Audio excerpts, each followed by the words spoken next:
Dios amado, nos disponemos, Señor amado, a recibir impartición, a recibir conocimiento, Dios. Ese conocimiento, Dios, que tú tienes preparado desde antes de la fundación del mundo.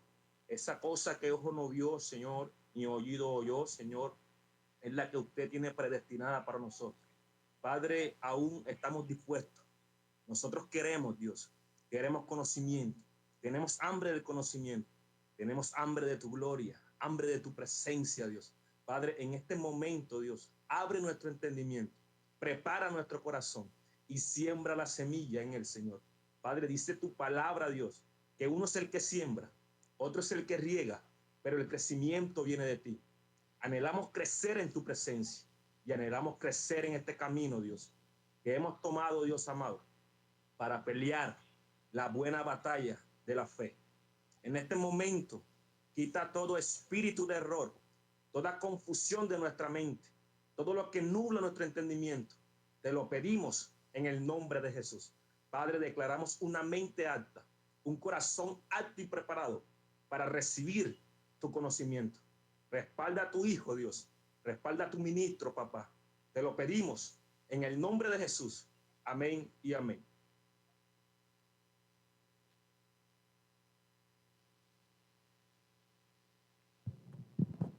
Gloria a Dios. Gracias sean dadas a Dios y a nuestro Señor Jesucristo, que nos da su bendición. Amén. Bueno, teníamos hoy un invitado, gloria sea al Señor. Se le presentó un percáncer, entonces no va a poder estar aquí. Pero literalmente íbamos a hacer un conversatorio sobre bioética, que es muy importante en el día de hoy. Vamos a comprender qué es la bioética. Yo voy a asumir esta clase porque él se le presentó un percance y no va a poder estar conectado. ¿Listo? Entonces, clase de bioética. Anótela allí. Vamos a hacer una breve introducción. ¿Están todos listos? Clase de bioética. Y vamos a entrar a un versículo bíblico de entrada. Vamos a entrar a Isaías, capítulo 55, versículo 9. Isaías, capítulo 55, verso 9. Y vamos a leerlo. Démelo allí en pantalla, por favor, amado.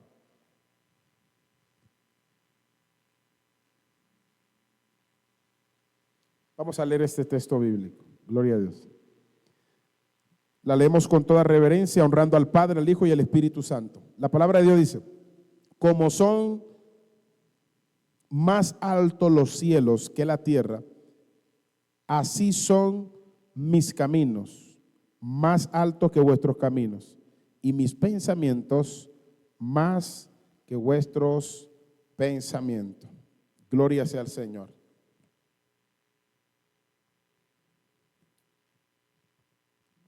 Este es un tema que hoy en día está dando bastante problemática. Los pastores, las personas que quieren saber acerca de ciertos temas que de una u otra manera son problemáticos. Y lo primero que vamos a hacer es lo siguiente: estamos llamados a comprender las realidades desde la perspectiva bíblica para una activación correcta del pensamiento y del accionar de nosotros como hijos de Dios. Estamos llamados a comprender las realidades o la realidad de la vida desde la perspectiva bíblica. Y esto de una manera va a determinar nuestro accionar, nuestro pensamiento sobre lo correcto. La ética, en términos cristianos, es diferente a la moral, porque la ética es el ente que entra a observar la conducta y determina lo que es bueno lo que es malo, lo que es correcto o lo incorrecto. La moral es diferente, porque la moral son las acciones del hombre. La ética entra a ser una revisión dentro de eso, de ese accionar. Y no solo de lo que se puede ver, sino desde el interior. Cuando Jesús vino a la tierra, no solo apeló a las acciones del hombre que se podían ver de manera visible. Él fue más allá y dijo lo siguiente: cualquiera de vosotros que mire a una mujer para codiciarla en su corazón, ya adulteró. Así que la ética cristiana no solamente determina qué es lo correcto e incorrecto en el accionar visible, sino también desde el pensamiento, desde lo que nadie sabe, desde lo que nadie sabe acerca de un ser humano, que solo Dios sabe. Y como Dios lo sabe todo, va a sopesar esos pensamientos, esa conducta, y de una u otra manera te va a orientar a que salga de un pensamiento o a reprenderte, a redarguirte para que no seas atado desde el interior. ¿Existe una bioética cristiana? Porque hay una bioética desde los derechos humanos, desde la salud y todo lo demás. ¿Cuáles son los temas que hoy se abordan desde el siglo XXI? Otra parte importante que vamos a ver, ¿cuál es el fundamento bíblico de la visión cristiana de la bioética? Voy a ir un poco suave, pausado, para que digieran todo esto. ¿Cuáles son las contradicciones bioéticas postmodernas? La bioética, si quiere anotarlo, púntelo. La bioética es una rama que tiene que ver con la vinculación de ciencia biológica y médicas para el mejoramiento de la vida desde una perspectiva global y humanista. Esa es la bioética en el sentido natural. Pero la bioética cristiana tiene una perspectiva desde la cosmovisión bíblica para evaluar y de una manera determinar lo que es correcto e incorrecto en materia de, número 1, la vida. Número 2, la salud. Y número 3, la dignidad humana. Hoy en día se está hablando muchísimo de bioética. Es casi imperceptible a las personas que no están capacitándote, entrando un poco más allá de lo cotidiano y normal. La bioética de hoy tiene un enfoque posmoderno. Sacan a Dios de la vida, sacan a Dios de la salud, sacan a Dios de la dignidad humana, sacan a Dios de la conciencia del hombre, y esto, por consecuente, emite ciertas formas de pensar acerca de la vida del hombre, de la conciencia del hombre, de la dignidad humana, antibíblica. Ahí es donde la ética cristiana entra a decir: hey, no estamos de acuerdo con ustedes. Es decir, no se toma en cuenta a Dios, sino que se toma desde la sombrilla de relativismo. Todo es relativo, no hay una verdad absoluta. Todo depende de, para poder ver si es verdad. ¿Sabían ustedes que hay verdad absoluta? Cuando yo le hablo de una verdad absoluta, ¿qué entiende usted por verdad absoluta? A los amados que están conectados ahí. Vamos a entrar en temas candentes, bíblicos, que necesitamos tener madurez espiritual para entenderlos. Cuando yo le hablo a ustedes de verdad absoluta, ¿qué entienden ustedes? ¿Qué entienden en su pensamiento?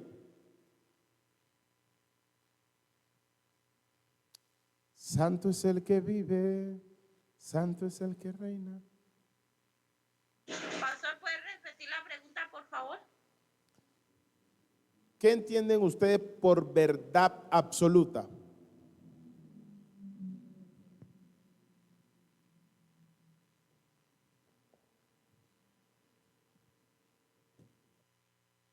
Desde su pensamiento, vamos, tranquilos, suéltense, entremos en un conversatorio. De hecho, esta clase cambió abismalmente porque la otra persona de ninguna manera se pudo conectar. Gloria a Dios. Yo voy a estar, la clase prácticamente íbamos a hacerle un conversatorio, unas preguntas, unas posiciones, para hacerla de una manera dinámica, que pudiéramos ver dos posiciones, dos pensamientos, y que ustedes de esa manera también preguntaran, sacaran conclusiones desde la Biblia. Pero bueno, a última hora no se pudo, así que quedó mal, quedó mal. Era otro maestro que teníamos pendiente acá para que hoy hiciéramos no un debate, sino una especie de conversatorio. ¿Qué entienden ustedes por verdad absoluta? A ver, ¿qué se les viene a la mente? Analicen, piensen, pongan su cerebro a funcionar.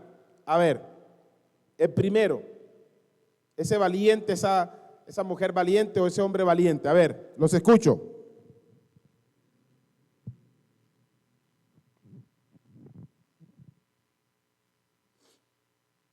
Bueno, ¿por qué están calladitos? ¿Qué entienden por verdad absoluta? Vamos, es un pensamiento. Analicen por un momento, verdad absoluta. ¿Qué entienden ustedes? ¿Qué se le viene a la mente? Bueno, vamos a avanzar. Sucede lo siguiente, que hoy en día las corrientes filosóficas están infiltradas no solo en la sociedad, sino en la iglesia,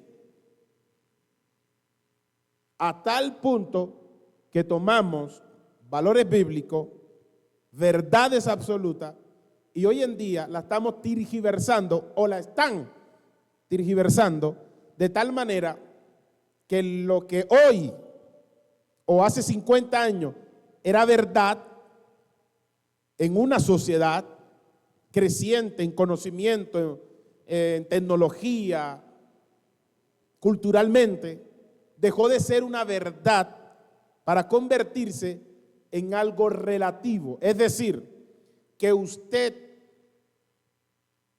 determina según la circunstancia si aplica o no aplica esa verdad.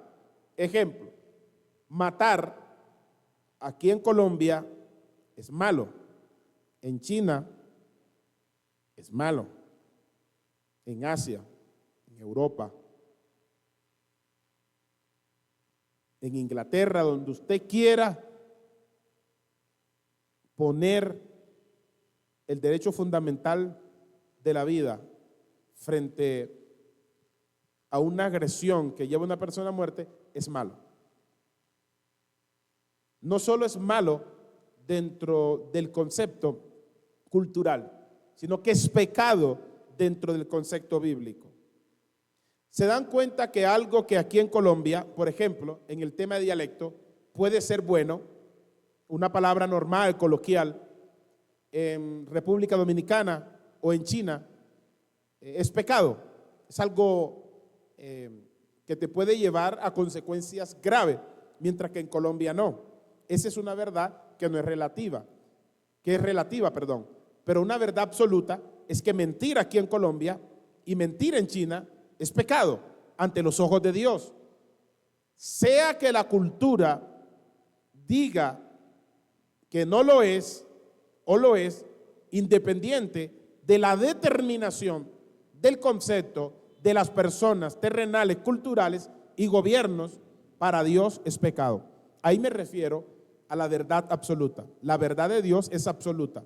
Lo que es verdad aquí en Colombia, en China también es verdad, de acuerdo a la Escritura. ¿Estamos? Eso no puede cambiar, que porque allá es diferente, allá es otro pensamiento, son asiáticos, otra lengua. Lo que Dios dice que es pecado en Colombia, allá en China también es pecado. ¿Me siguen?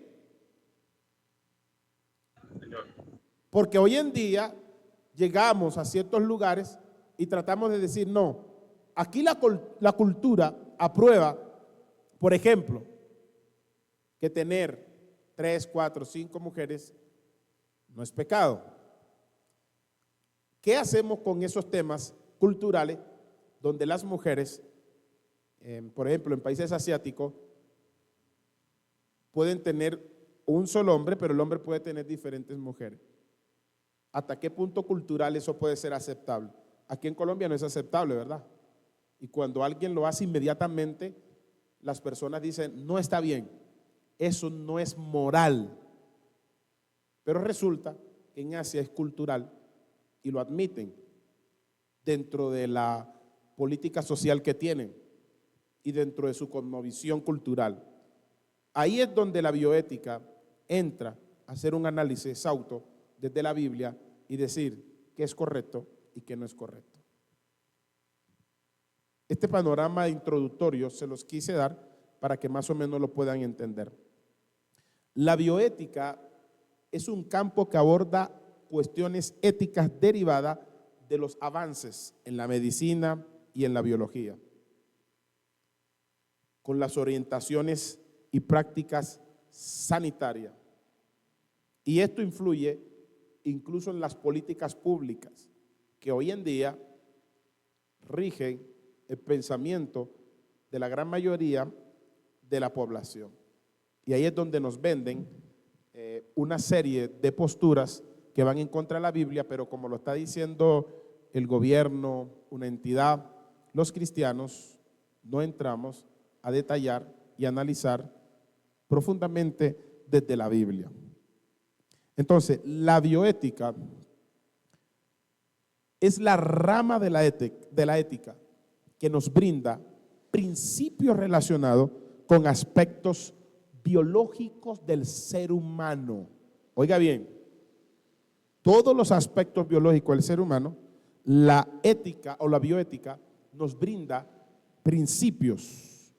Y en el caso que estamos hablando bíblica, tenemos que ir a la Biblia para tratar de mirar y resolver esos asuntos.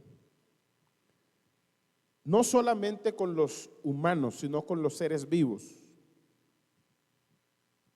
En otras palabras, la bioética tiene que ver con las normas morales que rigen la conducta del ser humano con respecto a una cosa en específica, la vida. Esa es la bioética. ¿Cuál es el comportamiento? ¿Cuál es la respuesta del hombre frente a la vida, a la dignidad y a la intervención de Dios en la vida, por supuesto? Vamos a ver que hay una cosmovisión humanista en la bioética y tenemos que diferenciarla porque es la que está rigiendo las políticas públicas, los gobiernos, las ideas de los gobernantes que nos rigen hoy en día de manera física. Resulta que en el año 1937, 19, 16, que inició la Primera Guerra Mundial, pasó lo siguiente. Sacaron un tratado que a ese tratado le llamaron la Carta Humanista acerca de los derechos humanos de la vida. Estas cartas humanistas o tratado resolvieron que como la humanidad había peleado, había cometido vejámenes graves en la Primera Guerra Mundial, muchos habían muerto. ¿Sabes qué dijeron? Vamos a hacer un tratado, un comunicado, donde especifiquemos que ya la raza humana está lista para vivir moralmente bien, sin necesidad de Dios. Eso abarcó y entró a los gobiernos, a los pensamientos, a las universidades. Pero resulta que años después explotó la Segunda Guerra Mundial, sacaron otro tratado y escribieron y dijeron, bueno, con esta vez la humanidad ya aprendió la lección, por lo tanto, moralmente, estará lista para no volver a cometer ese error. Y volvieron a hacer uno en el 1973 y lo siguen haciendo. ¿Sabe por qué?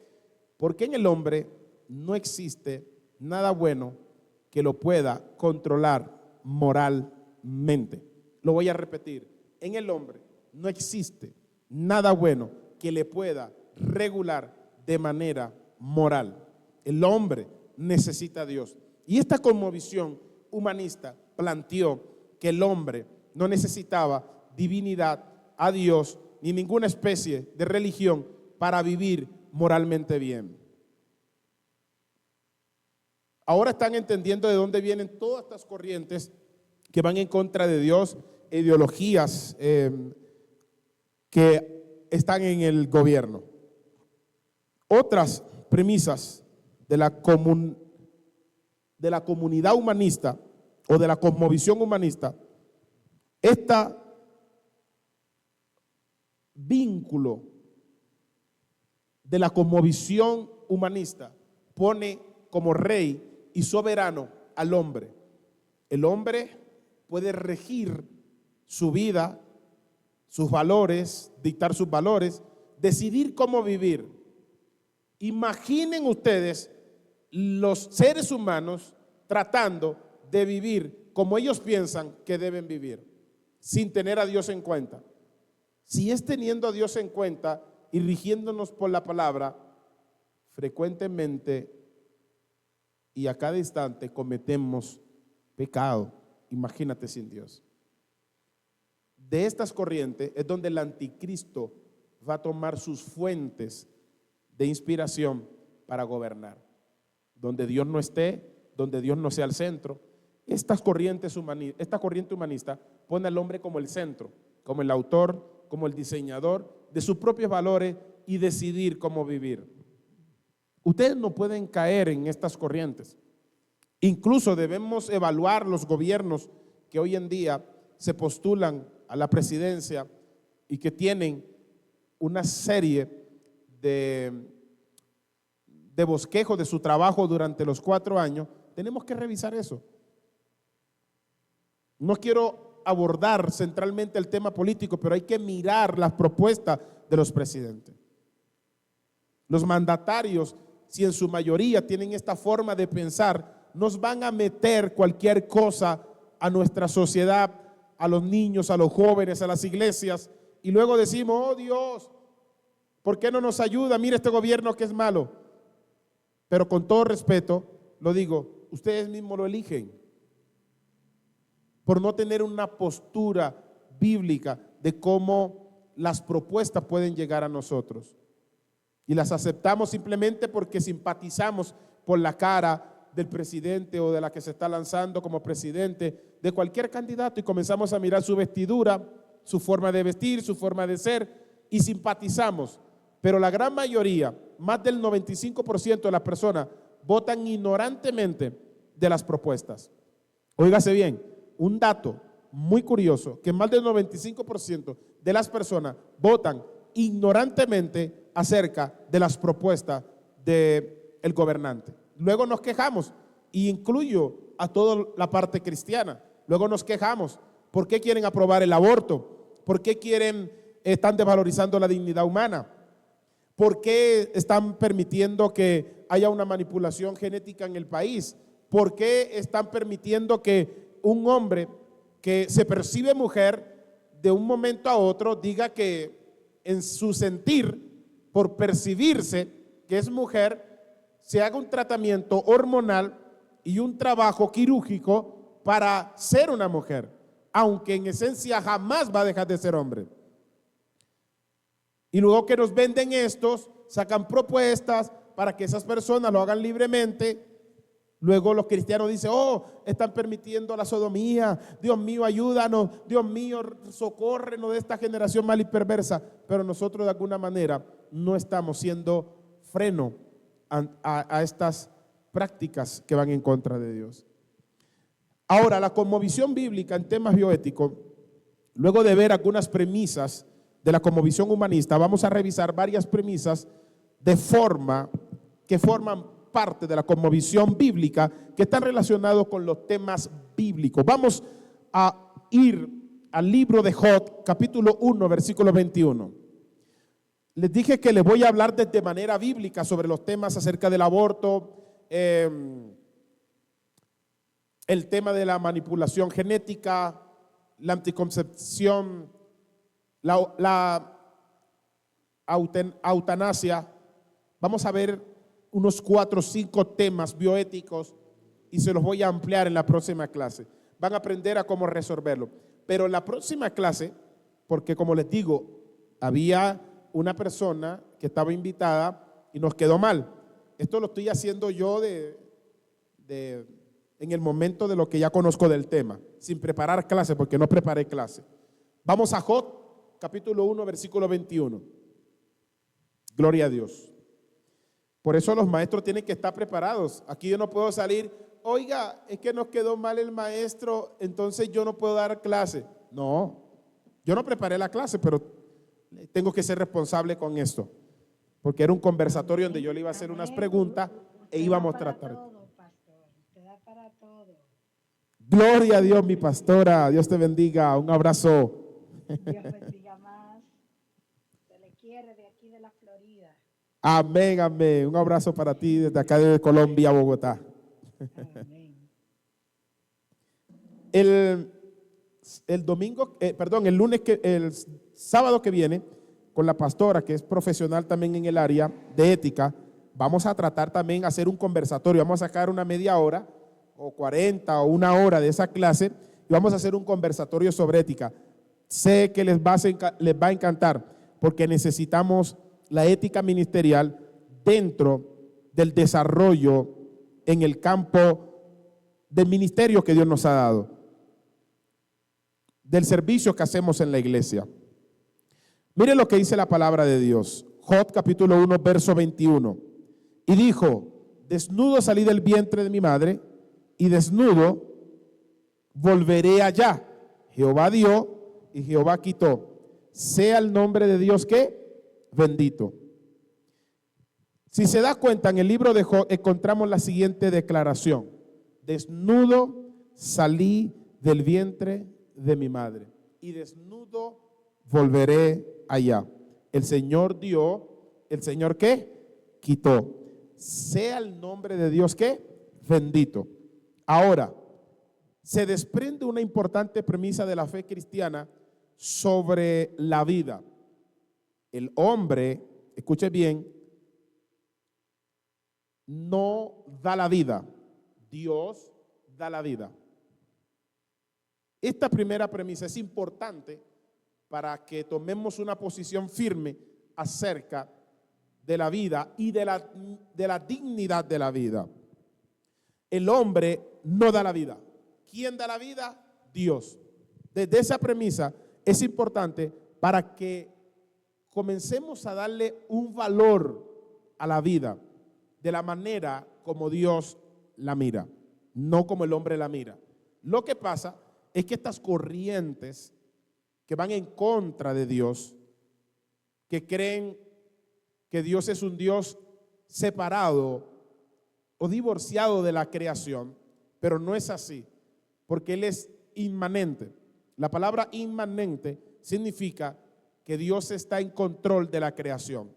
Esta tierra no es destruida porque Dios la sostiene.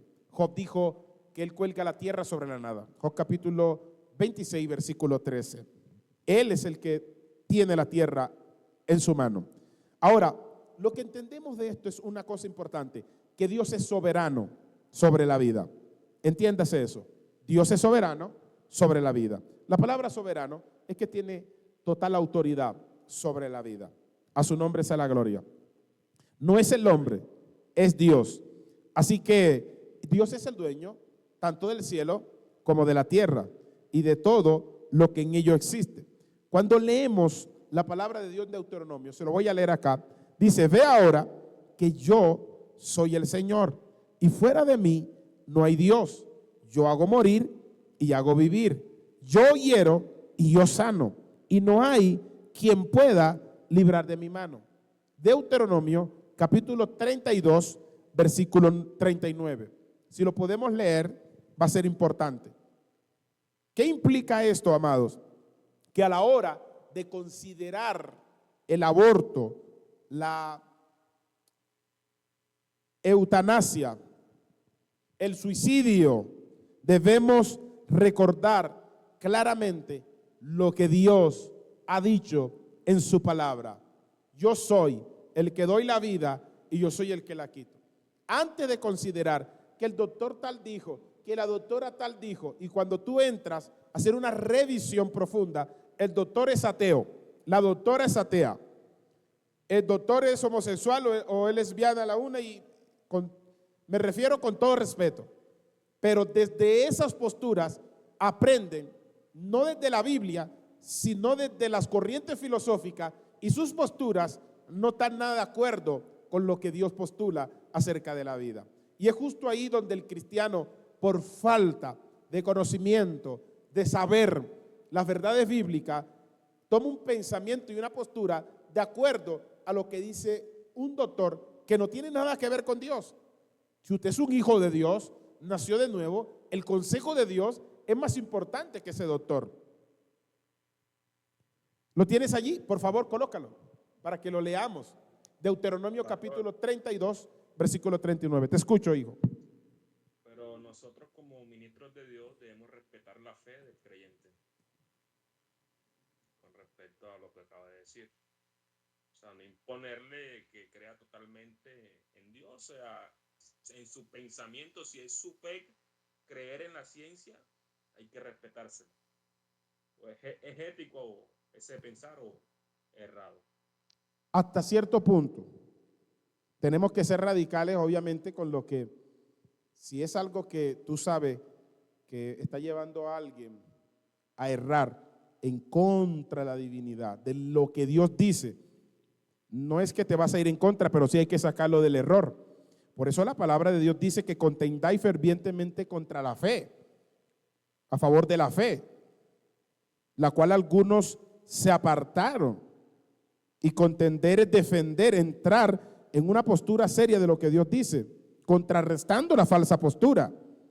Si yo tengo un cristiano en la iglesia que piensa de acuerdo a lo que el humano dice y está sacando a Dios dentro de su consejo, yo no lo voy a condenar, pero sí debo hacerle ver que está errado, que Dios no está de acuerdo con él.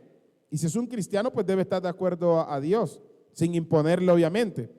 Pero yo no puedo decir, no, tranquilo, viva con su fe así, pero si tú eres un líder, tú debes guiar a la gente a la verdad, conforme al Espíritu Santo te guía. Y por eso debemos estar entrenados y capacitados para sacar a ese hermano del error.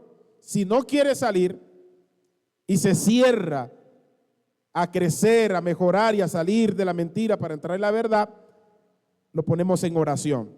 Pero no te puedes quedar callado jamás, porque te hace partícipe de ese pecado, siendo tú un líder. Ahí es donde yo digo, hay doctrinas donde no son tan relevantes en cuanto a la salvación de las personas, pero hágase cuenta que tiene una persona en la iglesia que el aborto puede ser bien. O sea, que usted le va a decir, tranquilo, siga pensando en su pensamiento de asesinato y suicida en contra de la humanidad, la cual Dios creó, y está en contra del pensamiento bíblico, y viva normal. No, tenemos que sacarlo del error con la palabra de Dios, obviamente con respeto y sabiduría, como tú lo estás diciendo. Así que las palabras pronunciadas, tenían el versículo bíblico allí. Ahí levantó la mano, pastora, te doy la palabra. Gracias. Yo quiero aportar un poquito porque es bien importante lo que el siervo acaba de mencionar. Hoy en día muchas iglesias, dice la palabra, que se conviertan ellos a ti y no tú a ellos. Y por ende, nosotros debemos de siempre, con la palabra de Dios, agarrar nuestra espada, la palabra de Dios, tenerla siempre lista para nosotros ser aquellos que defendamos nuestra, ayúdeme, ministro, nosotros debemos defender la paternidad que tenemos de nuestro Padre. Si somos cristianos verdaderos, nosotros debemos siempre estar presto a que se conviertan ellos a nosotros, a la verdad, y no nosotros a ellos, porque hoy en día en las iglesias se está viendo eso, que para tener mucha gente, muchos le dicen que sí a todo, le dan afirmación a todo, porque la persona es fuerte, porque la persona le gusta diezmar, y no se está peleando la buena batalla de la fe. Eso quería compartir. Vamos como cristianos siempre a poner el nombre de nuestro Padre en alto con la espada, que es la palabra de Dios, que la tenemos ahí y no la podemos cambiar por nadie que venga a la iglesia a querer imponer lo que el mundo está hoy catequizando, porque por eso somos diferentes y hacemos la diferencia como cristianos. Gracias, ministro, por darme la palabra. Ok, pastora, muchas gracias por tu intervención. Y al pastor también muchas gracias por la pregunta, que es buena que hagan esas preguntas para que los demás también entremos Pastor, ¿sí? aparte de lo que hemos conversado, la participación de esta rama de la bioética en este punto específico, ¿cómo debería ser nuestro actuar para nosotros tratar de no entrar al choque con el creyente? Ok, para eso vamos a trabajar hoy, la próxima clase, y van a entender cuáles son las posturas que debemos mantener, cuáles principios se deben tener en cuenta en la hora de explicar estos temas. Y lo principal es la Biblia. Vamos al versículo bíblico. Esto es en cuanto a la primera premisa del aborto, de la eutanasia, del suicidio. Debemos tener en cuenta, primero, ¿quién tiene el poder de la vida? ¿Quién tiene el poder sobre la muerte? Si la Biblia lo dice claramente, no podemos atribuirle ese poder ni a la persona, ni a un doctor, ni a una ciencia, ni a un político, ni a un gobierno, porque va en contra de los principios bíblicos y del propio ser de Dios, que es el que dice esto. Veamos Deuteronomio, capítulo 32, versículo 39. Dice: ved ahora que yo soy, y no hay dioses conmigo. Yo hago morir. Tengan en cuenta eso. ¿Quién hace morir? Si Dios es todopoderoso, soberano. Por eso Dios condena cuando una persona arrebata la vida de otro, porque Él es el que hace morir. No el hombre, no el doctor, no la ciencia, no el abogado, no el médico, no el presidente, ningún gobierno. Dios es el que hace morir. ¿Y quién hace vivir? El mismo Dios dice: y yo hago vivir. Yo hiero, yo sano, y no hay quien pueda librar de mi mano. Otra vez, mire ese versículo: no hay quien pueda librar de mi mano. Cuando Dios dicta una sentencia, no hay poder humano, ni con todas las bombas nucleares que tengan, que puedan detener el juicio de Dios. Nadie, ni Satanás, ni el diablo, nada creado, que no existe alguien que pueda detener el juicio de Dios. Ahora, ¿qué implica esto? Sí, adelante. Y si hay una patología en la salud del feto. Todo eso se va a tocar, tranquilo, no te me adelantes, que allá vamos a ir. Yo voy a explicar en qué caso se puede presentar, por ejemplo, cuando hay que salvar las dos vidas, o hay que salvar una de las dos, hay que elegir alguna de las dos. Obviamente que si, como dicen por ahí, si lo operan, se muere, y si no, también. Significa que hay que elegir alguna de las dos. Esos son absolutos encontrados. Se los voy a explicar en ética. Eso les va a volar la cabeza, porque le va a enseñar a tomar esas elecciones. Cuando se encuentran dos absolutos, hay que elegir el de mayor preferencia. Te voy a poner un ejemplo.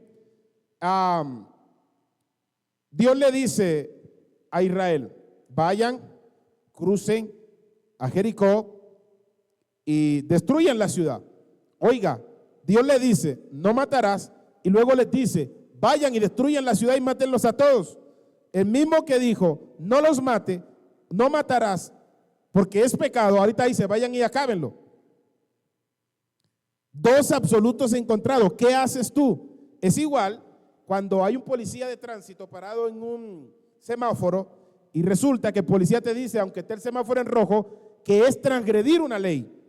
Si tú lo pasas en rojo es transgredir, pero en este caso el policía de tránsito que hace analógicamente, por decir, el papel de Dios, que es el dador de la vida, ¿a quién le hace caso? ¿Al semáforo o a Dios? ¿O al de tránsito? Tú dices, si tú dices, yo no me voy a mover porque está en rojo, pero te dice, siga, y a causa de tú no obedecer, causas un accidente, todo el peso de la ley va en contra de ti. Igualmente pasó, señor. El que tiene la autoridad me está diciendo sigue, aunque esté en rojo. Exacto, eso es. Eso significa que cuando Dios da una orden, hay que hacerla, nos parezca o no nos parezca. Pero esa parte la voy a profundizar en ética, porque esa es una parte de la ética, cuando dos absolutos se encuentran. Yo vi que mi pastora por allí levantó la mano. Te doy la palabra, mi pastora. Adelante. Amén. Que el Señor te bendiga y te guarde. Mira, con una molestita, tú dices que hay una pregunta ahí que me está ahorita volteando la cabeza. Sí. Ok, dices tú que los homosexuales, pero si un homosexual va a los pies de Cristo, pero él ya se operó, él ya es mujer, ¿cómo se hace ahí? Ok, excelente pregunta. Oiga, ¿qué misil tiraste desde allá? Así somos los de Guatemala. Ah, de Guatemala, excelente. Excelente pregunta. Excelente pregunta. Vamos allá. ¿Qué sucede? Las personas, una vez se convierten a Cristo, intentan revertir todo lo que hicieron mal. Pero si hay algo que es irrevertible, ¿qué puede hacer esa persona si no puede? Por ejemplo, porque hay personas que se mutilan el miembro reproductor. Entonces, ¿cómo pueden esas personas volver? Si no hay forma de tener otra vez su miembro reproductor, ni modo, se tienen que quedar así. Es una posición y una consecuencia que ellos determinaron, aunque no conocían a Dios. Pero ahora no puede decir, no, yo me convertí, pero como quedé prácticamente como una fémina, yo voy a vivir como un hombre. Ahí contradice todo lo que dice la Biblia y contradice su naturaleza renovada en Dios y transformada en Dios. Por lo tanto, no aplica continuar en pecado si se convirtió. Pero tampoco puede vivir con una mujer. Exacto. Si puede. Exacto. Claro, Ahora, ahí hay gente así, amado. vamos a ser honestos. Si esa persona llegare a tomar una mujer y la engaña sabiendo que no va a poder tener ninguna forma de reproducir, a menos que no se haya hecho la vasectomía, creo que es esa, vasectomía. Se llama reasignación de sexo. Exacto. Ahora, si una persona elige vivir con él así, dice, no, yo puedo quedar embarazada, que tomen un óvulo mío, tomen un esperma tuyo, no de otro, tuyo, porque ahí vamos a entrar con esa área que yo sé que les va a enseñar muchísimo. Ahora, viene la mujer y dice, yo elijo vivir contigo, no importa que tú no tengas miembro reproductor, quiero darte un hijo. Sacan el esperma del hombre porque se puede hacer, el óvulo de la mujer, lo introducen, hacen el proceso de fecundar, el huevo queda allí, ovula y crece una criatura, es el hijo del hombre real, con la mujer. ¿Se puede? Claro que sí se puede. Lo que hoy en día se está viendo en cuanto a la reproducción de inseminada es que toman el esperma de un hombre y una mujer dice: yo quiero tener un hijo con estas características. Toman el esperma de un inglés, de Inglaterra o estadounidense, rubio, todo, para procrear de acuerdo a ella elige. Incluso, ¿sabían ustedes que usted puede elegir el sexo de esa manera? Venden embriones. Es decir, toman un esperma de una persona de Inglaterra con una mujer de Inglaterra, nativos, y una persona latinoamericana dice: yo quiero hacerme proceso. Entonces toman el embrión y se lo ponen en su óvulo. ¿Y sabes qué pasa? La mujer va a tener un hijo y no va a nacer, aunque ella sea prieta, con todo respeto, no van a ser moreno, van a ser rubio, ojo blanco, y puede elegir si lo quiere niña o si lo quiere niño. Eso es un tema que hay que mirarlo hasta qué parte se puede hacer. De esa manera no es correcto, porque eso es lo que entra a hacer la bioética. Ese plano no es correcto. Y vamos a tocar todos estos temas, ¿verdad? Yo estoy iniciando con la primera premisa que ustedes deben tener en su mente acerca de la ética en relación a la vida. Ahora entiendes con este pequeño segmento que Dios es el dueño de la vida. Él la hace morir y Él es el que la quita. Con eso estaríamos desvalidando de una cierta medida, bajo cualquier circunstancia, la eutanasia, ¿verdad? Ahora, vamos a la palabra de Dios, Hechos 17, 28. No se me adelanten que ya vamos a tocar todo eso, ya vamos a ir. Hechos capítulo 17, versículo 28, vamos allí. Mira lo que dice la palabra de Dios. Cuando Pablo fue a Atenas y le recuerda a los atenienses que Dios es el sustentador de todas las cosas. ¿Alguien lo quiere leer allí? ¿Alguno de mis amados que lo pueda leer? Gloria a Dios. Yo necesito rapidez, si no lo leo yo. Vamos allá, está en pantalla. Dice: porque en Él vivimos. Miren esta palabra. En Él vivimos. Significa que nosotros en este mundo, les soy honesto, estamos dentro de Dios. Porque si Él cubre todo, estamos dentro de Dios. Dice: y nos movemos y somos. La identidad de todo ser humano está en Dios. Que de una u otra manera la persona elija en desobediencia vivir su propia vida, y la Biblia dice que el que quiere vivir su propia vida o salvar su propia vida, ¿la qué? La perderá. Pero el que la pierda a causa del Hijo del Hombre la recuperará, hablando de la vida eterna. Dice: como algunos de vuestros propios poetas también han dicho, porque linaje suyo somos. Versículo siguiente. Siendo pues linaje de Dios, no debemos pensar que la divinidad sea semejante a oro o plata o piedra, escultura de arte y de imaginación de hombre. Así que con esta premisa entendemos que Dios, solo Dios, es el que sostiene la vida de todo ser viviente. Si existiera alguna forma de apagar a Dios, lo cual obviamente es imposible,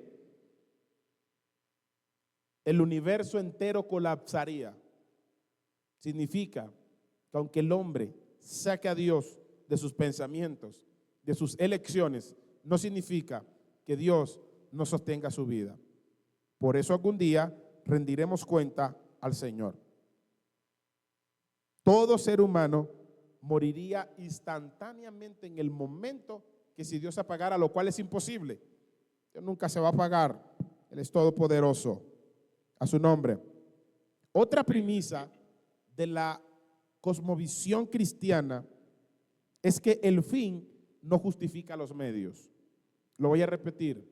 El fin no justifica los medios. Como ya dijimos que todos los medios deben tener su propia justificación, no todo fin u objetivo siempre es bueno. Porque el hombre dice, no, esto funciona. Pragmatismo. Yo lo voy a hacer porque esto funciona, esto es bueno, yo veo que todo el mundo lo hace. Es justo el error que cometemos los hijos de Dios cuando tomamos una elección basado a que todo el mundo lo hace. Por ejemplo, el argumento de una joven de 16 años que no debe cargar con una responsabilidad de un embarazo en sí mismo antes de que el embarazo se produzca, representa una gran verdad.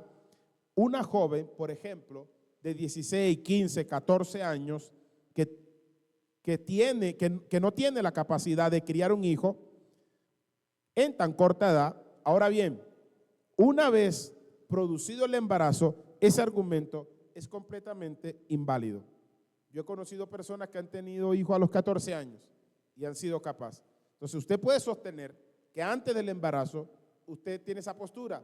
Una joven de 14 años no es responsable, es verdad, pero cuando vamos al fin, vemos que no es así. Por otro lado, la cosmovisión cristiana establece claramente la soberanía de Dios, así como toda la dignidad y la santidad de la vida humana, la cual hemos mencionado anteriormente, incluso usado los versos bíblicos que acabamos de leer. Ahora, ¿qué principios se desprenden de una cosmovisión cristiana? En primer lugar, ningún procedimiento médico debería ser forzado. Hay 4 principios en la bioética que se tratan. Anótelos. Número 1, la no malicencia. Es decir, que en ningún procedimiento debe haber malicia de ninguna intención que dañe la dignidad y la vida del ser humano. 4 principios éticos. 1, la no maledicencia. Número 2,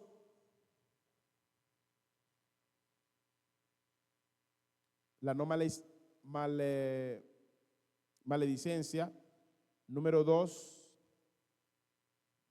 la justicia. Debe haber justicia en todo procedimiento que tenga que ver con la dignidad del hombre.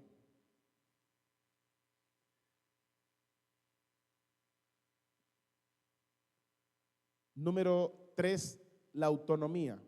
Cada persona elige o toma decisión frente a un procedimiento. No se debe imponer.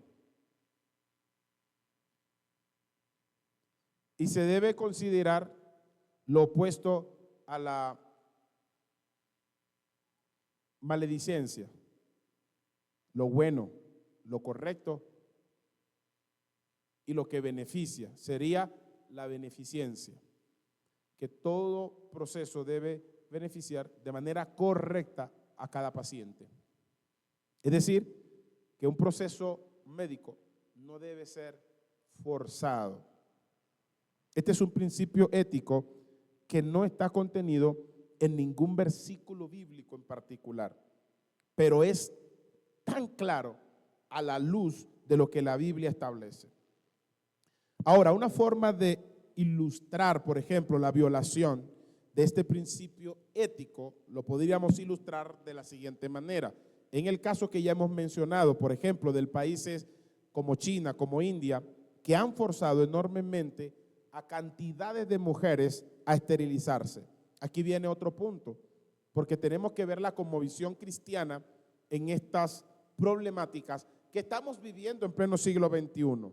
Ahora, ¿qué pasa con estos países? Tienen políticas nacionales que solo pueden permitir un niño por familia. Una pareja se casa, tiene derecho a un solo ¿qué? Hijo. Eso está activo en China. Incluso China aumentó desde el año 1970 y algo, aumentó a 2 niños por familia. Porque el gobierno entendió que la próxima generación iba a ser una generación netamente adulta y envejecimiento. Pero una vez más, su decisión no está haciendo uso de lo correcto. En estos temas es donde entra la Biblia, es donde entran los argumentos bíblicos y lo que Dios postula en cuanto a la vida. En segundo lugar, para preservar la vida no es lo mismo que prolongar la muerte. Preservar la vida no es lo mismo que prolongar la muerte. En otras palabras, en el caso, por ejemplo, de un paciente de 95 años que tiene cáncer terminal, y usted quiere hacerle un procedimiento quirúrgico sabiendo que no lo va a aguantar, pero que puede estar de manera natural, ininterrumpida, unos meses más en su casa, recibiendo el cariño, el amor de sus familiares, es mejor, obviamente, que la familia esté con esa persona en sus últimos días. Ahora ahí es donde aplica el esfuerzo bíblico por no llegar a esta instancia en un paciente de 16 años que tiene una enfermedad cancerígena que es triste o dolorosa o lleva a la persona a un estado deplorable. Se toma la decisión de aplicarle un medicamento que lentamente va deteniendo su corazón hasta ocasionarle un paro cardíaco. Eso pasó recientemente en una joven de 16 años que estaba enfrentando una enfermedad terminal y como estaba en depresión y se quería quitar la vida, tomaron la decisión de aplicarle la eutanasia. ¿Hasta qué punto eso puede ser correcto según la posición que ustedes tengan? ¿Qué piensan ustedes en cuanto a esto? Yo le estoy dando lo básico para que en la próxima clase ahondemos estos temas un poco más, pero se les va abriendo un poco el panorama a ustedes para entender el por qué razón la Biblia está contradiciendo todas estas prácticas, porque Dios lo dice exactamente.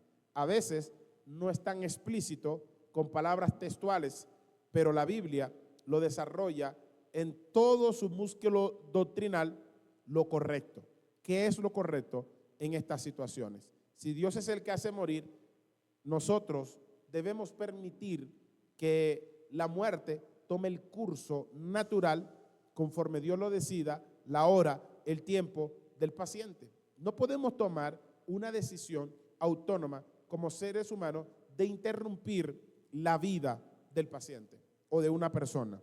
¿Hasta qué punto esto puede ser permitido? Dentro de lo que ustedes piensan, entienden acerca de la eutanasia.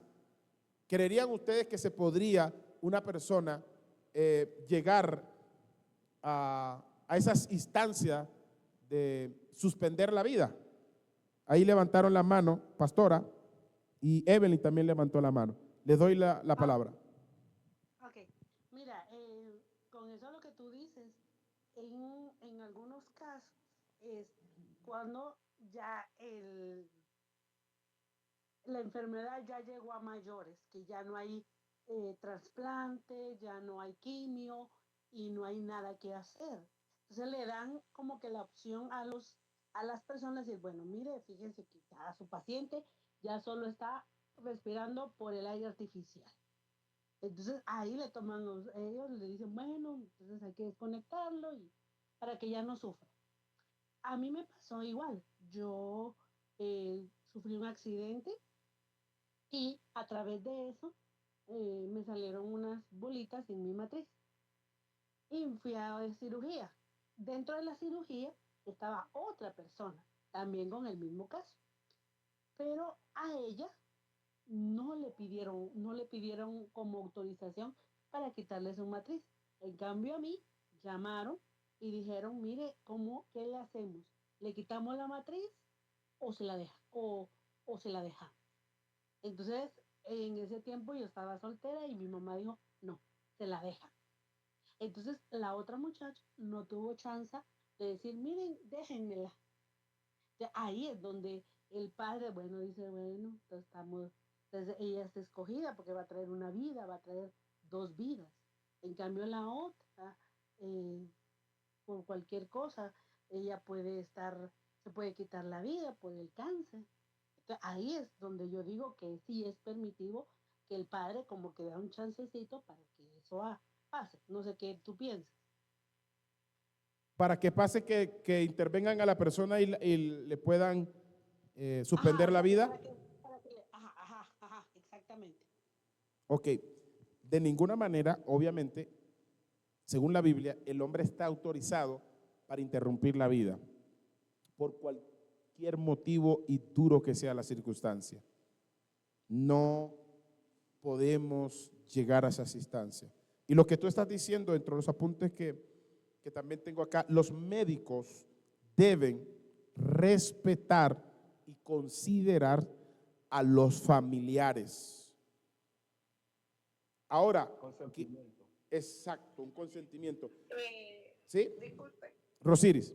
Bueno, también eso, o sea, yo iba a decir también lo mismo lo que usted acaba de decir, o sea, si nos vamos bíblicamente, igual físicamente, nadie puede quitarle la vida a otro, ni a unos médicos, ¿verdad? Porque los médicos están para salvar vidas, así como Dios, y a veces Dios permite todo eso, hasta momentos de cáncer, de que uno esté así que ya no puede más, para él ver, para él obrar. A veces queremos todo rápido y no dejamos que Dios obre en nuestras vidas, o sea, ponemos obstáculos para que Dios no nos dé nueva vida.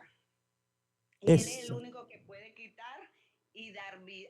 Aunque Él no quita vida, Él permite, pero Él es el único que da vida.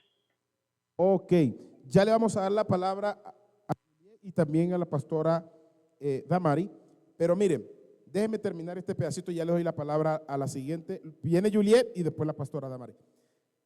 Aún el médico debe respetar el deseo del paciente.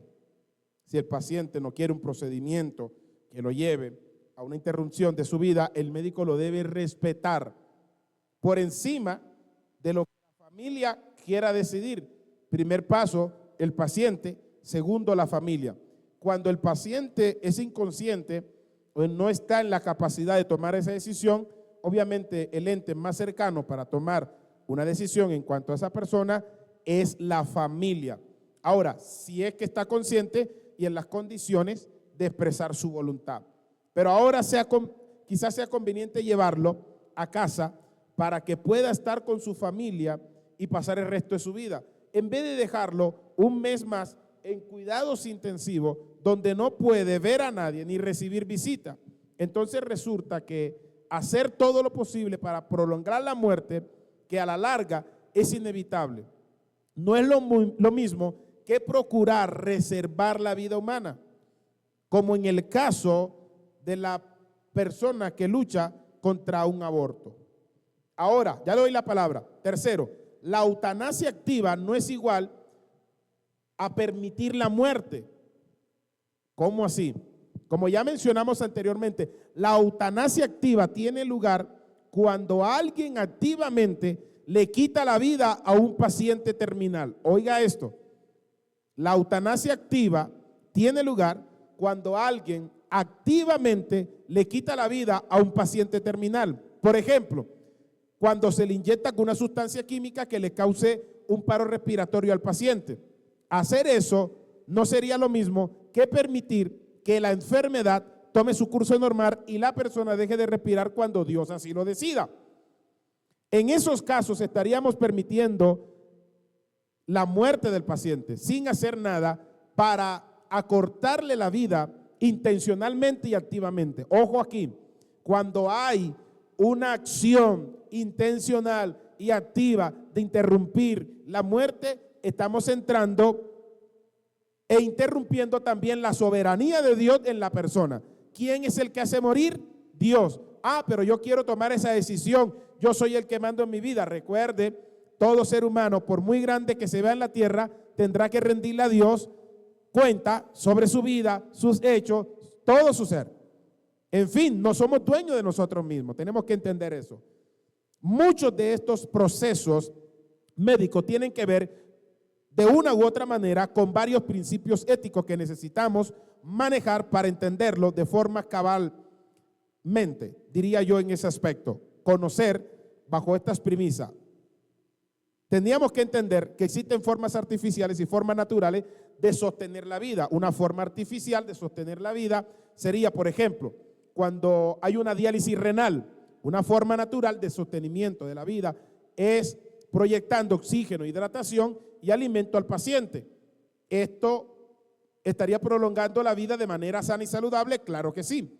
Ciertamente existen diferentes casos de pacientes en diálisis renal como médicos que en ciertos pacientes deben continuar con diálisis.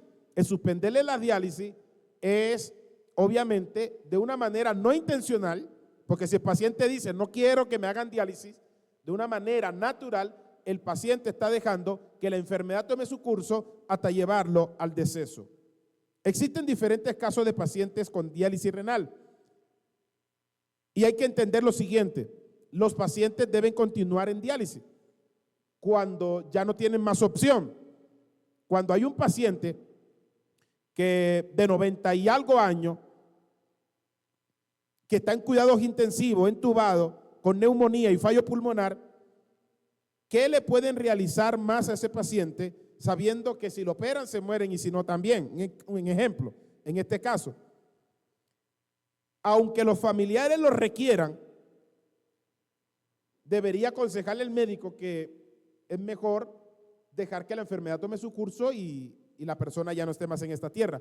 Pero si la familia dice necesitamos que le hagan la intervención, la hacen. Y si el paciente muere, pues ya es responsabilidad de la familia. Y de manera intencional no se suspendió la vida, porque se está buscando la forma de que el paciente pueda mejorar. Pero en ese caso es decisión de la familia. Pastora Damari y Juliet, que también estaba por allí. No, mi amado, yo no he levantado la mano. ¿No? Ah, Juliet. Entonces, me parece que es la pastora Evelyn y alguien, otra Mira, persona ahí. sí, porque la tiene levantada, mi amor. Sí, Yo. sí, ahí está. Sí, mi amor. Ah, no. Eso fue hace rato, pero suspéndala yo nuevamente. Sí.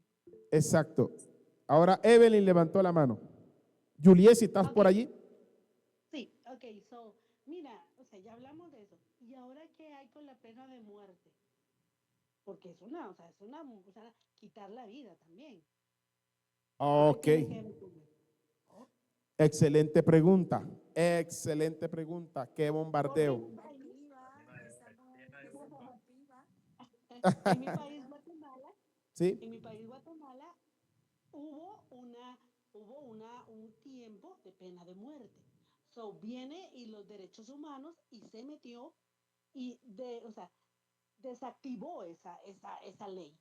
Porque estaban, y ahí en la cárcel aquí de mi país, hay un pabellón con ¿Sí? personas eh,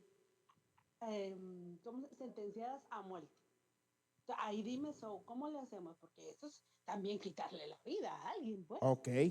Aunque haya Pastor, hecho un delito. una preguntita, ¿ese Sí. siempre ha existido, no? Porque la crucifixión también es pena de muerte. No, allá voy. Y no solo eso. Desde el Antiguo Testamento existe la pena de muerte en la Biblia. Recuerden que cuando una persona leprosa entraba al campamento, Dios ordenó apedrearlo, porque tenía que estar fuera del campamento para que no contaminara a todas las personas. Desde la antigüedad, Dios mismo, incluso en Deuteronomio habla que Dios dejó una ciudad de refugio para que cuando una persona asesinaba a otro, la familia tenía derecho a vengarlo. Pero Dios dijo, esta ciudad de refugio será habitada por personas que el vengador no puede entrar ahí y quitarle la vida, porque transgredía la normatividad y las leyes de la época en cuanto a esa acción. Si salía la persona que debía y la otra lo vengaba, quedaba excepto el que vengaba de una pena de muerte. Oiga esto. En la escritura, cuando alguien cometía estos agravios, era ordenado por el mismo Dios apedrearlo. Y desde el tiempo de Jesús, como lo dice el pastor, también había pena de muerte por parte de los romanos. Los asirios eran pueblos terribles, los amalecitas.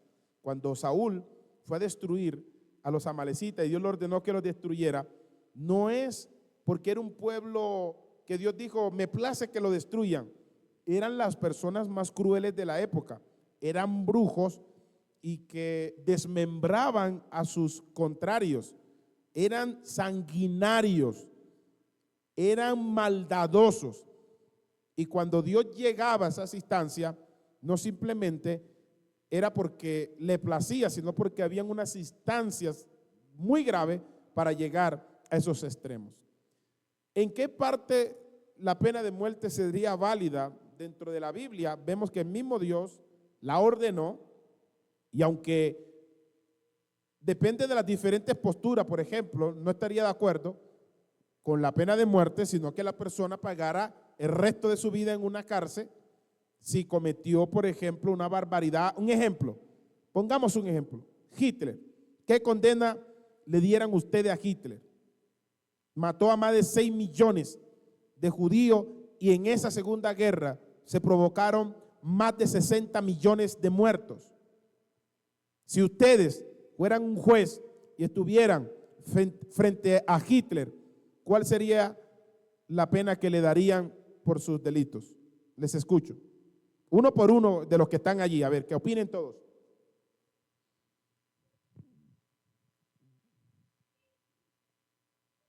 Pastor, si yo fuera un juez y tiene el delito, pues hay que acusar y está establecido que debe morir, debe morir. O sea, ya está por lo menos fundamentada, establecido y ya no hay reversa.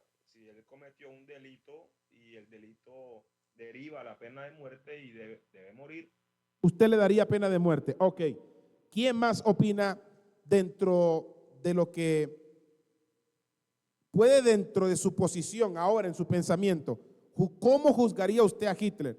¿Le pondría años, pena de muerte, o lo exiliaría en una isla? ¿Qué haría en el caso que determinaras una condena para Hitler?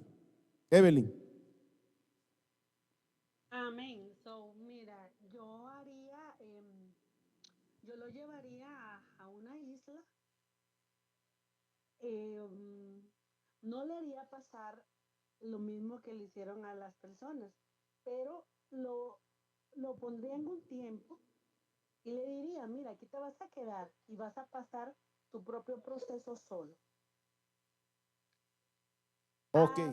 Y él no se arrepiente, pues ahí ya serían otro dinerito más, como se dice.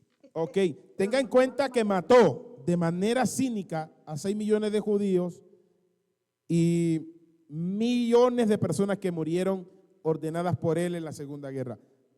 ¿Usted solamente le diría de esa manera? Aquí me escribe… Amén, amén, amén. Pero lo pondría con lo pondría totalmente sin comida y sin agua. Oiga, pero se fue duro. Lo está matando como quiera. Eso es peor que la eutanasia. Pero lentamente, mi amor. Como quiera lo… Pero esa es más cruel que Hitler. Poquito. Santo Dios. Bueno, vamos. Mire lo que dice aquí Mónica. No nos ha dado Dios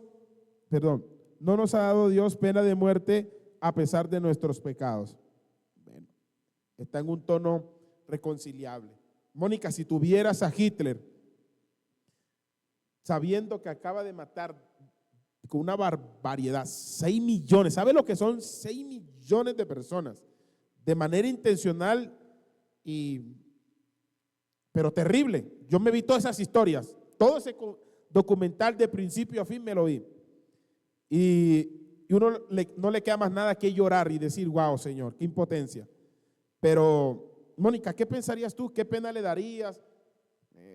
¿qué se te vendría a la mente para penalizar a un sujeto con esa capacidad eh, de darle muerte a personas? ¿Qué pensaría, Mónica? Pastor, Juliet.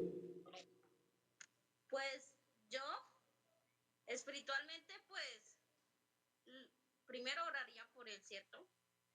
Y pues humanamente y pues como se dice carnalmente, lo pondría en un cuarto oscuro, oscuro, oscuro, para que nunca más vea la luz, ¿sí?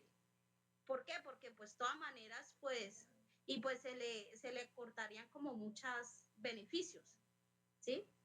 Pues tampoco lo pondría a aguantar hambre porque de todas maneras, pues, lo estoy matando lentamente, ¿no? Y la gracia es que sufra un poquito todo el dolor que causó en muchas familias. Entonces, yo haría eso. Yo lo pondría en un cuarto oscuro. Ok, ok. Mónica, ¿qué piensas? Por ahí te veo. Quiero verles esas posiciones a ustedes. Mire cómo ustedes están tomando con una novedad que surgió en el año 1942, de 40, 45 más o menos, que ya venía antes. Pero, ¿qué piensas, Mónica, acerca del dictamen que le daría a un sujeto con estas condiciones?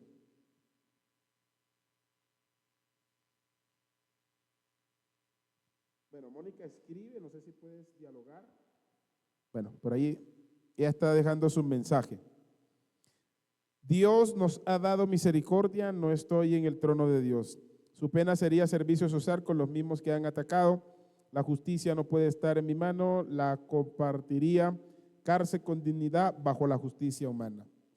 Ok, vamos para poder pasar a otro tema. Hoy estamos tocando las bases, removiendo los temas, para que ustedes más o menos sepan de qué se relaciona la bioética. Si ustedes vieran el documental, que están reales, se dan cuenta que todas las personas que orquestaron muertes, las cámaras de gas con veneno y metían a las personas, incluso niños, mujeres embarazadas, y les echaban venenos, un gas venenoso, y los asfixiaba y los mataban. Y muchas veces ese gas le caía encima a las personas y desollejaba a las personas. No quiero hablar mucho de eso para no generar susceptibilidad, pero fue desastroso. Vean los documentales, están ahí en YouTube.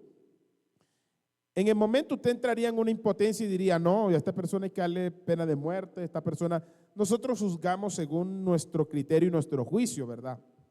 Las autoridades tomaron la determinación de todos los que quedaron vivos, darles pena de muerte, les dieron pena de muerte absolutamente a todos. Óigase bien, no quedó ni uno solo, a todos los mataron los que estuvieron implicados en esos casos atroces, no los dejaron vivos. ¿Estaría justo o injusto esa posición que tomó el gobierno alemán junto con el de Estados Unidos, Rusia y China, que estuvieron ahí involucrados en esa situación? Te doy la palabra, mi estimado Gerson, y vamos a continuar con otro tema porque ya se nos está acabando el tiempo. Y la idea es que participaran porque esto iba a ser un conversatorio, pero se dañó de cierta manera. Aquí estoy dándole las bases de los temas que se van a abordar próximamente, pero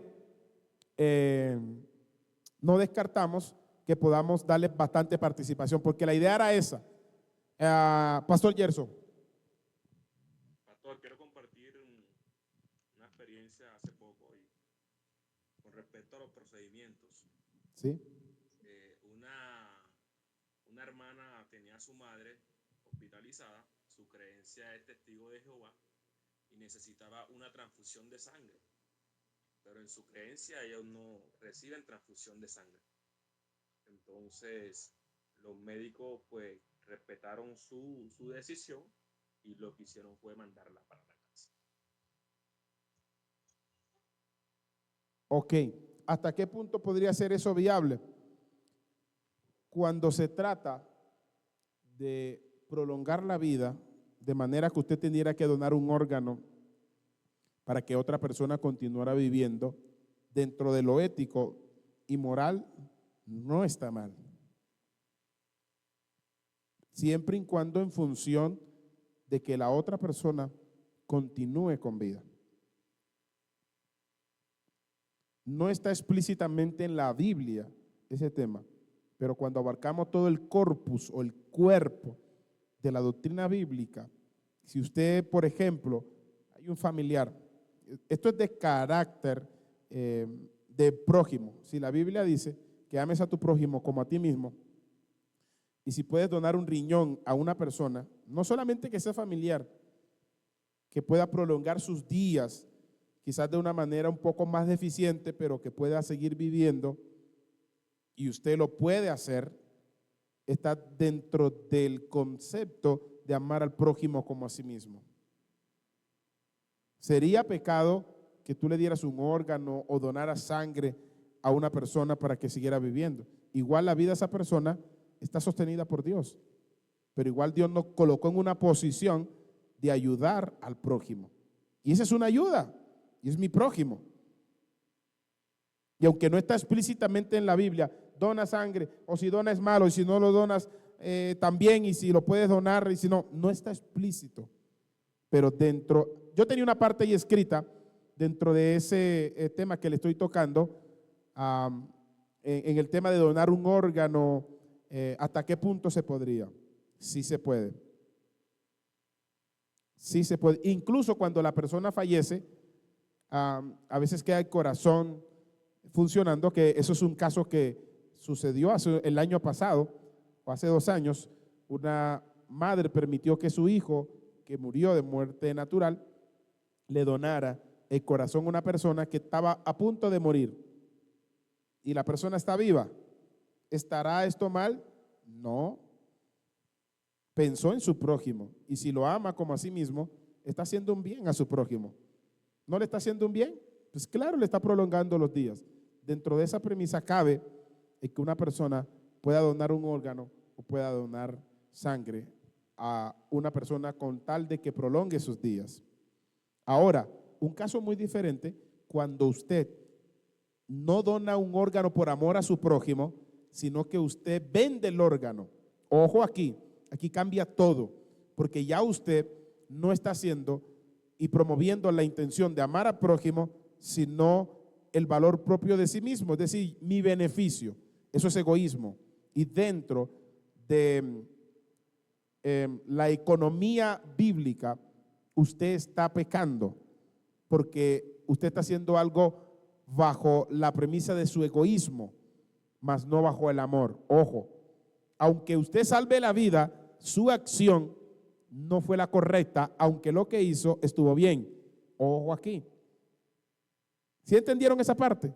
Moisés habla de la peña, la golpeó, el agua salió, hubo evidencia. Lo correcto era que Moisés le hablara a la peña, más no que la golpeara. Dios lo respaldó, aunque lo que hizo estaba mal. Entonces, Dios puede poner que funcione un órgano aunque tú lo vendas, sí, pero la acción es correcta. Ahí es donde entra la bioética, es la que mira y dice, esto está correcto, esto es incorrecto. Y la bioética, dentro de sus análisis, desde la perspectiva bíblica, te dice, es incorrecto, porque los motivos no fue amor al prójimo, sino beneficio propio. Esa partecita se las tengo por allí. Ya para terminar, casi terminando, vamos a ir a Génesis, capítulo 1, versículo 22. Entramos al tema de la cosmovisión bíblica en cuanto a la anticoncepción, que este es un tema bastante espinoso también. Estamos tocando las bases. Génesis, mi estimado, capítulo 1, versículo 22. Gloria a Dios. Ahí está el texto bíblico. ¿Quién lo quiere leer allí? Y Dios los bendijo diciendo, fructificad y multiplicaos y llenad las aguas en los mares y multiplíquense las aves en la tierra. Exacto. Espectacular. Fructificar y multiplicar. Es una orden de Dios, ¿verdad? Ahora, cuando estos temas se abordan desde la visión cultural, la anticoncepción ha sido mayormente aceptada a pesar de que es un tema de larga controversia. Y muchas personas que no están familiarizadas con estos temas, vamos a resolver y vamos a mirar que no solamente esto se está dando en la modernidad, eso es antiguo. Por ejemplo, las razones del crecimiento poblacional de China puede ser un motivo por el cual las políticas gubernamentales han tomado la decisión de que las familias no tengan una libertad procreadora. ¿Qué hace usted en ese caso si eso le da hasta penalización, cárcel? Si su país en el cual estamos, un gobierno dice no puede tener más de 2 hijos, tiene que interrumpir. Inmediatamente me imagino que hay un tema forzado de esterilización, de control, regularización, para que las personas no puedan tener más hijos. Así que este es un método que controla de una cierta manera el nivel poblacional. Lo mismo sucedió en la India y en muchas otras naciones. Las Naciones Unidas están literalmente promoviendo activamente una de las prácticas. Por eso, en los Estados Unidos y en la Unión Europea han donado grandes cantidades de dinero, óigase bien, para que las poblaciones tercermundistas, como nos llaman, hagan un control de la tasa de natalidad. Oiga, ellos no lo hicieron en un momento, pero ¿hasta qué punto una nación puede tener poder para decirle, dígale a su gente que no pueden tener una tasa de natalidad muy alta? Hay que controlarla. ¿Sabían ustedes que por eso hay entidades, personas multimillonarias que han donado millones de dólares para que se hagan los abortos de forma gratuita? ¿Por qué crees que el gobierno, con esos gobiernos o esas personas con capacidades millonarias de poder hacer otras inversiones en focos poblacionales que están activamente afectadas? En el caso de África y la India, al año mueren más de 2,2 millones de niños por desnutrición y enfermedades que pueden ser resueltas de manera directa por todo este presupuesto que hoy en día se está desviando a fines del aborto, de la homosexualidad, de estas prácticas que, aunque son antibíblicas, van en contra de la vida, tienen fuertes inversiones. ¿No se ha puesto a pensar por qué ellos no se les hace fácil invertir millones y millones para que esos niños que mueren por desnutrición y por falta de un medicamento, una inyección que les puede evitar un colapso en su salud, ¿por qué no lo invierten allí? Se interesan más por el otro lado, porque es una agenda, es un control que están ejerciendo para determinar y reducir de alguna manera la tasa de natalidad en los países. Eso de la pandemia, hay mucho que hablar allí y lo hablaremos en el próximo episodio, porque de una cierta manera nos vendieron gato por liebre y muchos cayeron redonditos, pero vamos a estudiar esa parte también. La segunda razón para justificar la práctica de anticoncepción y evitar los embarazos a temprana edad, por eso se han tomado consideraciones, por ejemplo, en los jóvenes, que es la tasa de la población más vulnerable para quedar en un embarazo no deseado.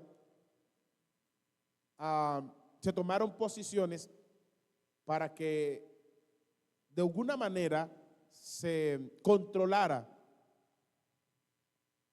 ¿Y sabes qué hicieron algunas entidades? Que eso no es desde ahora, eso hace muchos años.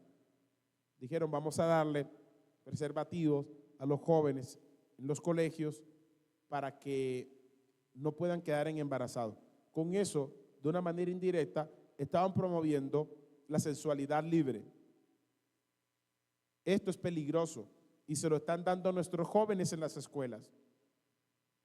Antes de recibir un comportamiento de educación sexual para que no cometan esos errores, se les dice, ustedes ya no podemos controlarlo, entonces tomen esto, apréndanlo a usar, prepárense y tengan una sexualidad libre cuanto ustedes la perciban. Esto, exacto, esto es de verdad un riesgo que no es desde ahora. Yo recuerdo que cuando estaba muchachito en la escuela llegaban entidades a ofrecer preservativos. De una manera, háganlo libre. Aunque hay... Algo profundo, Sí, pastor. señor. Es algo profundo porque le están diciendo practiquen el pecado. Exacto. Y si ustedes se dan cuenta, ha venido a lo largo de los años, desde de la década de los 50 en adelante, una revolución sexual tremenda. Y las enfermedades de transmisiones sexuales se han evolucionado porque se le ha creado un patrón mental a las personas desde la juventud que pueden tener sexualidad libre siempre y cuando tengan un método de protección para que no queden supuestamente en un embarazo no deseado. Pero en esa supuesta protección y educación le están dando rienda suelta y libertad al pecado. Fíjate cómo nos educan desde la misma educación. Vamos a usar la palabra, nos descontrolan en la verdadera educación usando la educación. Eso está pasando hoy en día y nos están vendiendo gatos por liebre y nos están llevando al pecado, a sensibilizar el pecado, a suavizar el pecado. Y por eso desde la iglesia, que somos la voz de Dios en la tierra, porque Dios nos usa para que hablemos a través de Él, o Dios habla a través de nosotros, es la palabra, perdón. Somos la voz de Dios en la tierra como institución de Dios. Tenemos que alzar la voz desde la manera bíblica, sensata, coherente, desde la postura de Dios, para que se le abran los ojos a la gente en cuanto a estos temas. Estos temas no se hablan cotidianamente en una predicación y jamás lo van a escuchar. Créame que nunca en su vida lo han escuchado en una predicación de manera explicada correcta. Medio lo tocan por ahí, borbuceos, pero hay que ahondarlos para que tengamos una postura sana, bíblica y rechacemos estos males que están afectando a nuestra sociedad. Alguien por ahí levantó la mano, le doy la palabra. Está... Pastor, Sí. yo. Pues resulta y pasa de que a lo que usted está hablando son personas que, uno, no tienen temor de Dios, ¿sí? Los que generalmente pues dan como esa iniciativa al pecado. Nosotros decimos que es pecado porque ya conocemos de Dios y sabemos todo lo que es ilegal, pues ante los ojos de Dios, todo lo que es pecado, ¿cierto? Pero esas son personas que realmente no conocen de Dios y no tienen conocimiento de Dios. Por eso hoy en día la sociedad está así. Todo lo que realmente, por ejemplo, del aborto, son personas que realmente no tienen temor de Dios, ¿sí? Los que proveen que una niña o un niño hoy en día tengan la decisión de operarse, son personas que no tienen conocimiento de Dios. ¿Y qué debemos de hacer nosotros hoy en día? Es tratar, y por eso es que Dios nos está llamando a eso, a hablar de la palabra de Dios, a que la gente tenga ese conocimiento y ese temor de Dios. ¿Por qué? Porque hoy en día, si nosotros como siervos, como cristianos, no hablamos de Dios en todo lugar que Dios nos permita estar, o sea, la gente va a seguir perdiéndose. Van a seguir aumentando los abortos, van a seguir aumentando las personas gays. ¿Por qué? Porque hoy todo se maneja en un mundo espiritual. Entonces, es eso lo que yo quería aportar. Ok, gracias, mi estimada. Pastor Gerson. Pastor, o sea, hay que tener la posición y y la claridad también, porque como nosotros como cristianos o como líderes, ejemplo, en nuestra misma familia, nosotros siendo cristianos, le vamos a decir a nuestros hijos, ya siendo adolescentes, cuídate, toma esto, toma lo otro, sabiendo que es pecado. Exacto. Entonces esa posición hay que mantenerla y ahí entra la bioética. Me imagino que ahí debe entrar la bioética. Claro. Con la fe y creencia de Dios. Claro. Pero es que ahí es donde yo voy y doy otro aporte. Yo hablo en lo personal. Yo tengo una hija ya prácticamente adolescente. Que nosotros debemos de ser como siervos y conocedores de Dios es instruir a nuestros hijos en el camino de Dios, en el temor de Dios. Porque yo a ella le hablo mucho y voy a hablar como madre, porque hoy en día he visto y tengo un conocimiento de un caso de que la mamá es cristiana, pero entonces ella puso a la hija a planificar, ¿sí? Entonces yo, ¿qué le digo a Salomé? Y mi hija se llama así. Yo le digo, vea hija, usted, el templo suyo, su cuerpo, no es suyo, es de Dios. Entonces, por ese lado la voy instruyendo. ¿Por qué? Porque es un temor que uno mismo de padre o de madre tiene que darle a los hijos, como usted siendo conocedora de Dios. Excelente. Eso es. Hay que apelar a la instrucción. ¿Sabían ustedes que el tema de anticoncepción no es nuevo? Hace 1900 y 1100 años antes de Cristo ya se practicaba en Egipto, en Oriente, la anticoncepción. No como hoy está desarrollada, pero usaban métodos, brebajes y aceites que introducían en el útero de la mujer para prevenir que quedaran embarazadas. En el siglo V antes de Cristo existen datos y pergaminos antiguos acerca de estos datos que les estoy dando. En el siglo V, Aristóteles incluso usaba sus aceites para prevenir el embarazo en las mujeres.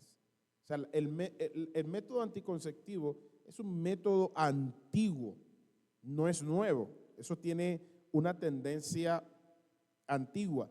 Y cuando nos vamos a la postura bíblica, en el capítulo 38 de Génesis, en el versículo 9, tenemos el caso de Judá y Tamar, que cuando su hijo, no pudo levantar una generación, Onán, por ley, porque era una cultura, tenía que levantarle descendencia a su hermano muerto. Y Onán, ojo aquí, le voy a explicar esto, porque esto es un dato importante. Onán lo hizo de manera intencional, no levantar descendencia a su hermano, y el método que utilizaba, que todavía lo usa, era que hacía el coito en tierra, vertía en tierra. Y dice que Dios lo mató. Literal, dice la Biblia. La historia está en Génesis 38, 9. Léanlo al 10. Y el caso no es que él usara ese método, sino la intención de su corazón de prevenir, de hacer resistencia a cumplir con un mandato. Y Dios desaprobó eso en Onán. La Biblia dice que Onán murió y de acuerdo a la costumbre hebrea se debía levantar o casarse con la mujer de su hermano una vez moría para levantarle descendencia. La anticoncepción ha surgido durante lo largo de la historia. En la época medieval utilizaban como una tela, le llamaban látex, que la colocaban en el útero de la mujer para evitar el embarazo. Y luego de ahí han venido muchos más temas de anticoncepción. Desde el año 1960, eso es reciente, Estados Unidos tenía claramente aprobado que las pastillas anticonceptivas eran prohibidas. Ya en el año 1973 la legalizaron, porque comenzaron a ver de que las personas eran libres de tomar esas pastillas, pero esas pastillas trajeron efectos secundarios Y aunque han bajado el riesgo de las personas al tomarla, igual siguen trayendo una afectación en la salud y especialmente en las personas de 35 años arriba. Esto significa que de una cierta manera estas formas traen perjuicios a la humanidad o a la tierra. ¿Hasta qué parte se puede utilizar este método para que se pueda reducir el caso poblacional? Cuando se hace de manera que las personas olvidan el mandamiento de Dios, pues van a generar dudas en cuanto a lo que creen con fe fiable. Pero, ¿qué piensan ustedes con este tema respecto a cómo está la población hoy? ¿Sería en este momento un pecado que llevaría a las personas a la condenación? ¿O Dios, conociendo el nivel poblacional, esto estamos pensando nosotros acá, podría reconsiderar que este no es un pecado que lleva a las personas a la muerte espiritual? Porque lo contrario nos condenaríamos todos los seres humanos de la tierra, por negarse a tener hijos. De cierta manera, no negando la criatura en sí, sino las responsabilidades que atañen hoy en día. ¿Hasta qué punto esto podría ser aplicable en nuestra época? Estos son temas, le dije, lo estamos tocando por encimita para que en la siguiente clase desglosemos todos estos temas, porque ya ustedes estarán conectados con lo que es la bioética. ¿En qué temas específicamente la ética entra a ejercer, por así decirlo, una resistencia frente a las posiciones desenfrenadas, humanista y filosófica? Alguien levantó la mano ahí, le doy la palabra. Sí, pastor, pues respecto a la pregunta que usted dijo, pues prácticamente, pues eso viene siendo un pecado humanista ante los ojos de Dios. ¿Sí? ¿Creen que Dios condenaría por ese pecado? Si es un Sí, pecado, claro. pues Dios condenaría a las personas. Sí, claro, yo sí creería eso. ¿Por qué crees? Porque, pastor, ahí se basan muchas cosas. Eso es un círculo muy pequeño que tiene mucho, o sea, profundidad. ¿Por qué? Porque Dios está diciendo multiplicaos, ¿sí? Y cuando llega un momento en que se pone ese muro, esa barrera de los usar anticonceptivos, ahí estamos quebrantando un mandamiento de Dios, ¿sí? Por lo tanto, eso viene siendo pecado ante los ojos de Dios, ¿sí? Porque no se está cumpliendo el mandamiento basado a la palabra de lo que está escrito. Porque estamos negando y estamos cerrando el círculo de que Dios dice multiplicaos, ¿sí? Entonces, por ende, yo creería que eso es un pecado ante los ojos de Dios. Bueno, entonces se perdería prácticamente casi toda la tierra.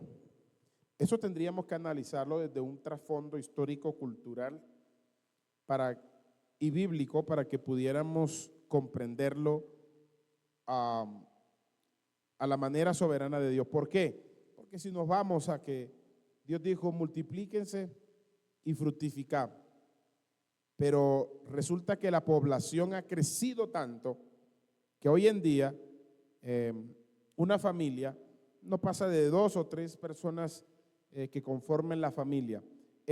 ¿Hasta qué parte Dios estaría indignado o estaría condenando esta palabra que él dijo hace miles de años atrás? ¿Hasta qué parte? No podemos extremizar esto porque se dijo en un contexto cultural y de la historia para que el ser humano comenzara a crecer en la tierra, porque se necesitaba, y más en el pueblo de Israel. Imagínense donde Abraham, Isaac, Jacob, todos los patriarcas Moisés en adelante, se limitaran a tener un solo hijo, la nación de Israel, créame que a lo menos estuviera desaparecida en la historia, porque habían pueblos que llegaban a atacar a Israel para desaparecerlo, pero eran muchos que no podían matarlos a todos. Así que la orden era fructificar. Se nos termina el tiempo, pero tenemos una clase, anoten esto allí, donde vamos a profundizar este tema, porque no es un tema que debemos llevarlo al extremismo, porque si no se condenarían prácticamente todo el mundo, se condenaría, la gran mayoría de las personas en el mundo. Esta ley aplicó de manera directa en Israel, que sí o sí tenían que procrear y multiplicarse, porque el pueblo lo requería en ese momento. Pero en este momento no es un mandamiento de muerte, no te va a llevar a la muerte por limitarte a tener 2 o 3 hijos, porque si no, como les digo, se va a condenar casi toda la tierra, mirándolo dentro de todo el contexto bíblico. Pero lo vamos a ampliar y le doy la última palabra a alguien que levantó la mano ahí y oramos y cerramos, pero vamos a tener una segunda intervención de este tema y estaré con también una intervención con la pastora Damari, que es profesional en el área, para que toquemos algo sobre ética ministerial y la bioética, por supuesto. Alguien levantó su mano, le doy la palabra. Mónica. Mónica, sí, puedo hablar. Bendiciones, sí, adelante. Amén.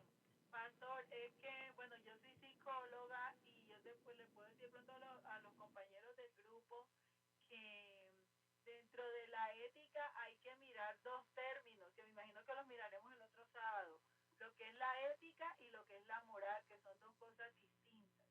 Exacto. Y desde lo bíblico podemos hablar desde que Dios conoce la intención del corazón. Ahora, de acuerdo a la planificación familiar, hay muchos métodos naturales de planificación familiar, por lo mismo que usted decía. Ahorita no está una familia para tener todos los hijos que se puedan tener, sino que hay que planificar, hasta eso hay que planificar. Entonces, pienso que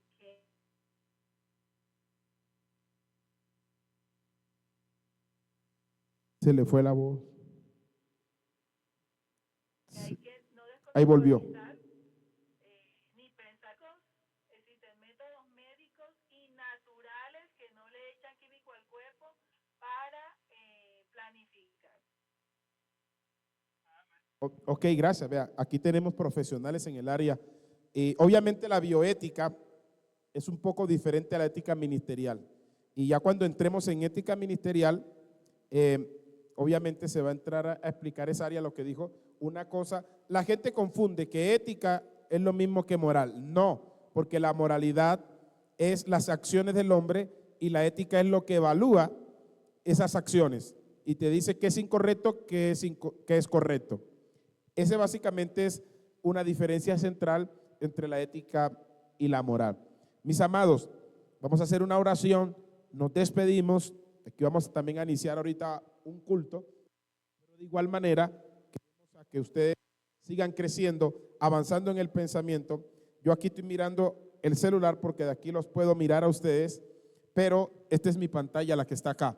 Por eso me ven mirando hacia acá. Vamos a mirar hacia acá, hacia el frente. Gloria sea al Señor, porque es lo correcto, mirar hacia acá, ¿verdad? La ética me dice que es lo correcto. Vamos a hacer una oración. No sé si está conectado el profe Héctor allí. ¿Sí está conectado? Gloria sea al Señor. Haga esa oración final, mi estimado profe, para que nos despida. Amén, gloria a Dios. Amén.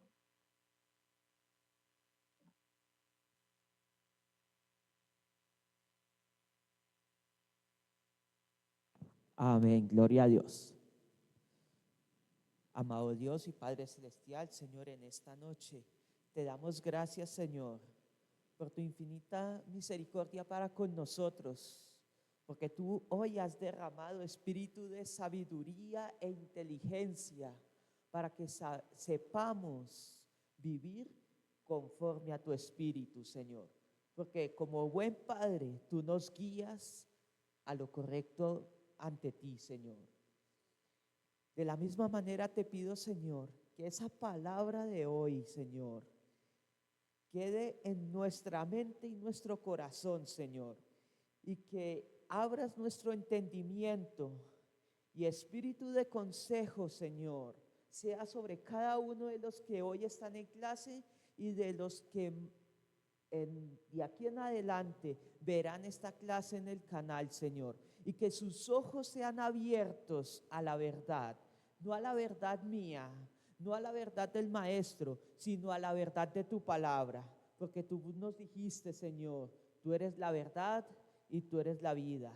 Así que seas tú guiándonos a tu verdad, que tu Santo Espíritu, que es el que nos guía a esa verdad, sea de aquí en adelante obrando en cada uno de nosotros. Amén.